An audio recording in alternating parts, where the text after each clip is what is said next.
कह रहा है री right the following in standard form. हमें यहाँ पे नंबर्स दिए हुए हैं, हमने इनको स्टैंडर्ड फॉर्म में लिखना है। तो स्टैंडर्ड फॉर्म जो है ये ऐसी फॉर्म होती है जिसमें डेसिमल जो है वो लेफ्ट साइड से पहले नॉन जीरो डिजिट के बाद होता है। अगर आप ये देखें ना, ये हमारे पास 1 1 6 8 है, तो अगर आप लेफ्ट साइड से आए तो ये आपके पास 1 आ रहा है, तो 1 जो है ये नॉन जीरो डिजिट है। ठीक है, 1 से लेकर 9 तक जितने भी डिजिट होते हैं ये सारे नॉन जीरो डिजिट है, और जीरो जो होता है वो हम उसको जीरो डिजिट हम उसको कहते हैं। तो ये डेसिमल हमने यहाँ से यहाँ लेकर आना है। उसकी निगाह बात है, ये डेसिमल जो है इसको 3 डिजिट इस तरफ आना पड़ेगा, जिसको जब हम इस तरफ लेकर आएंगे तो ये एक डिजिट हो गया, ये दूसरा और ये तीसरा आ गया। अब हम इसको लिख सकते हैं जी 1 इंटू 1.168 इंटू 10 रेज़ पावर 3, क्योंकि डेसिमल राइट से लेफ्ट साइड पे 3 डिजिट आया। मल्टीप्लाई 10 रेज़ पर -27, ये क्वेश्चन के अंदर दिया हुआ था, इसको हमने उसी तरह लिख लिया। अब इन दोनों की बेस सेम है, तो दोनों की पावर्स को हम एक ही बेस के ऊपर इकट्ठा कर लेते हैं। तो 1.168 इंटू 10 रेज़ पावर 3, और ये हमारे पास -27 है, 3 -27 हो जाएगा, और प्लस का 3 है, माइनस का 27 है, तो प्लस माइनस माइनस होगा। 27 में से 3 माइनस करेंगे तो 24 आएगा, और साइन चूंकि बड़े वाले का माइनस है तो माइनस 24 आ जाएगा। तो 1.168 इंटू 10 रेज़ पर -24 हमारा आंसर आ गया। अब ये हमारे पास जो नंबर दिया हुआ है ये साइंटिफिक नोटेशन में डेसिमल को पहले नॉन जीरो डिजिट के बाद होना चाहिए। इसके बाद अगला क्वेश्चन करते हैं जी 32 इंटू 10 रेज़ पावर 5। तो क्वेश्चन के अंदर ये डेसिमल नहीं दिया हुआ, ये मैंने डेसिमल खुद से लगाया, क्योंकि जो नंबर है ना 32 जो होल नंबर है, ये पूरा नंबर है जिसमें डेसिमल नहीं होता, उसका हमेशा डेसिमल उसके एंड में होता है। अब इस डेसिमल को हमें इसको साइंटिफिक नोटेशन में चेंज करने के लिए अगर आप लेफ्ट साइड से देखें तो पहला नॉन जीरो डिजिट 3 है, तो डेसिमल को 3 के बाद होना चाहिए। तो जब डेसिमल को हम इस तरफ लेके आएंगे तो उसमें एक डिजिट इस तरफ आना पड़ेगा।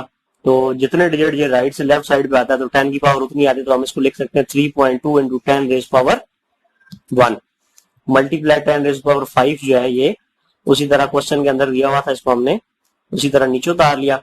अब इन दोनों की बेस सेम है, दोनों की बेस 10 है, तो इनकी पावर्स जो है ये आपस में इकट्ठी हो जाएंगी। 3.2 into 10 rays power 1 plus 5, 1 plus 5 6 होता है। 3.2 इंटू 10 रेज़ पावर 6 जो है हमारा आंसर आ गया। इसके बाद सी पार्ट है 725 इंटू 10 रेज़ पावर -5 किलोग्राम। अब उसने एक तो यहाँ पे जो है ना हमारे पास देखें डेसिमल जो है इसका भी नहीं था, 725 था, तो इसका डेसिमल यहाँ पे एंड पे होगा।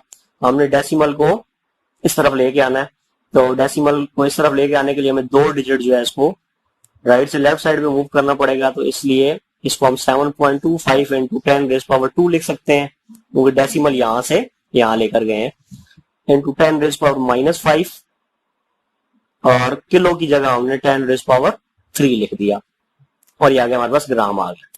ठीक है जी, हमने ये जो प्रीफिक्स था इसकी जगह हमने वापस जो था 10 रेज़ पावर 3 वापस लिख दी। अब इन तीनों की बेस सेम है, तो इन तीनों की पावर आपस में इकट्ठी हो जाएगी। तो ये 7.25 इंटू 10 रेज़ पावर 2 -5 प्लस 3 ग्राम। तो 2 प्लस 3 जो है ये 5 होता है, और 5 - 5 0 हो जाएगा। तो 7.25 इंटू 10 रेज़ पावर 0 ग्राम, और अगर किसी भी चीज की पावर अगर 0 हो तो वो 1 होता है, तो हमारे पास आंसर जो है वो 7.25 ग्राम आ जाएगा। इसका डी पार्ट है 0.02 इंटू 10 रेज़ पर -8। अब यहाँ पे आप देखें तो लेफ्ट साइड से अगर आप आए तो ये पहला 0 है, उसके बाद फिर ये 0 है, तो नॉन जीरो डिजिट ये 2 है, तो डेसिमल को इस 2 के बाद होना चाहिए। तो अब डेसिमल को हम क्या करेंगे जी, क्योंकि लेफ्ट साइड से राइट साइड पे लेके जा रहे हैं, तो ऐसी सूरत में हमारे पास 2 इंटू 10 रेज़ पावर जो पावर आएगी, अगर हम राइट से लेफ्ट साइड पे डेसिमल को लेके जाएं तो पावर हम प्लस में लिखते हैं, जितने हम डिजिट क्रॉस करवाएंगे डेसिमल को। यहाँ पे अब चूंकि हम डेसिमल को क्या कर रहे हैं जी, लेफ्ट से राइट साइड पे लेके जा रहे हैं, तो ये पहला डिजिट हो गया, ये दूसरा डिजिट हो गया, तो ये 2 डिजिट हमने इसको लेफ्ट से राइट साइड पे ले गए, तो इसलिए हम 10 की पावर -2 लिखेंगे इंटू 10 रेज़ पर -8 उसी तरह आ गया। चूंकि दोनों की बेस सेम थी तो पावर आपस में इकट्ठी हो गई, 2 इंटू 10 रेज़ पावर -2 और -8। -2 और -8 दोनों का साइन सेम है, दोनों आपस में ऐड होंगे और साइन हमारे पास वही आएगा, तो 2 इंटू 10 रेज़ पावर -10 हमारा आंसर आ जाएगा।